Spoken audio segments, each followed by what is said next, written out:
जिला बागी जिला बागी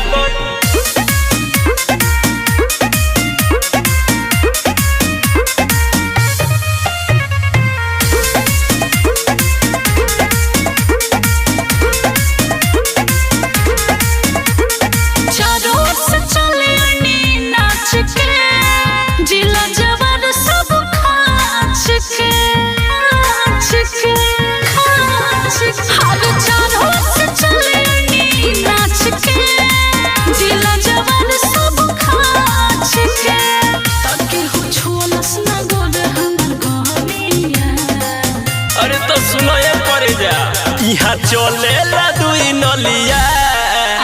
इहा जिला बागी बलिया इहा चलेला दुई नलिया इहा जिला बागी बलिया इहा जिला बागी बलिया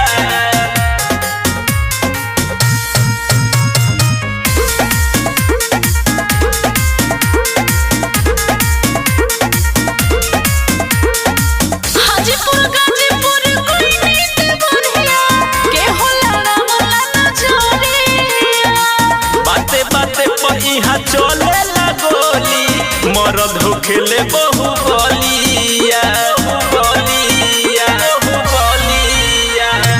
हाजीपुर गाजीपुर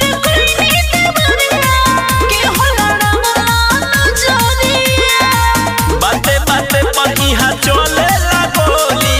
मरद होखेले बहु बलिया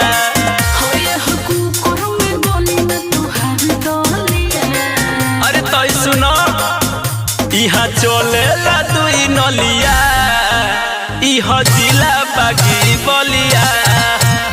इहा चलेला दुई नलिया इहा जिला बागी बलिया इहा जिला बागी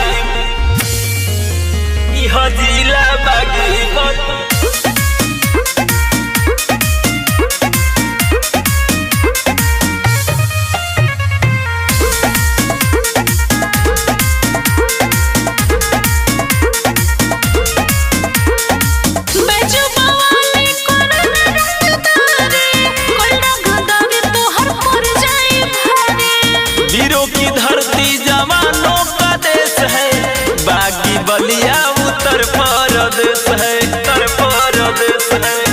प्रदेश है नीरज निरंजन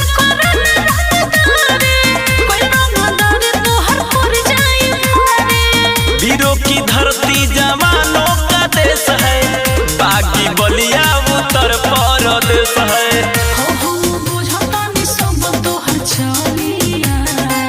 सुनाए पर जा इहा चलेला दुई नलिया